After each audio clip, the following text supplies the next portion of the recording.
సాధారణంగా non communicable diseases అంటారు. అసంక్రమిత వ్యాధులు, అందులో ముఖ్యంగా డయాబెటీస్, హైపర్టెన్షన్ అనేటివి చాలా ఎక్కువగా వాటి యొక్క ప్రివలెన్స్ సమాజంలో ఎక్కువగా ఉంది. ఇది పబ్లిక్ హెల్త్ ప్రాబ్లం కూడా, ఎక్కువగా పబ్లిక్ని ఇబ్బంది పెట్టే విధంగా ఉన్నాయి. సో ఇక్కడ మనం ముఖ్యంగా గమనించాల్సింది ఏంటి అంటే అర్లీ డయాగ్నోసిస్, అర్లీ ట్రీట్మెంట్ అంటారు.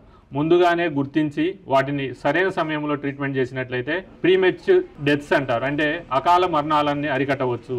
సో ఆ విధంగా ఆర్థికంగా కుటుంబానికి మరియు ఆర్థిక భారం దేశం మీద పడకుండా చూడడానికి వీలవుతుంది. So early diagnosis, early treatment అంటే ముందుగానే మనము ఎవరైతే 30 years దాటిన వాళ్ళు ఉంటారో వారందరూ కూడా డయాబెటీస్ అంటే షుగర్ టెస్టులు చేయించుకోవడము, హైపర్ టెన్షన్, బీపీ చూపించుకోవడం చేయాలి. ఈ విధంగా మనము షుగర్ని ఏ విధంగా కంట్రోల్ చేస్తాము, ఏ విధంగా మానిటరింగ్ చేయాలి అంటే ఖచ్చితంగా ఏవైతే షుగర్ సింటమ్స్ ఏవైతే ఉంటాయో, ఏవైతే షుగర్ వ్యాధి వచ్చిన వాళ్ళకు సాధారణంగా యూరిన్ ఎక్కువగా రావడము, దాహం ఎక్కువగా వేయడము, ఇవన్నీ కూడా వాళ్ళకు ఎక్కువగా ఉంటుంది. ఆకలి ఎక్కువ వేయడం, వీటిని మనం ముందుగానే గుర్తించి డయాగ్నోసిస్ చేసి ట్రీట్మెంట్ చేసినట్లయితే ఇది మనం అరికట్టడానికి లేదా కంట్రోల్లో ఉంచడానికి ఉపయోగపడుతుంది.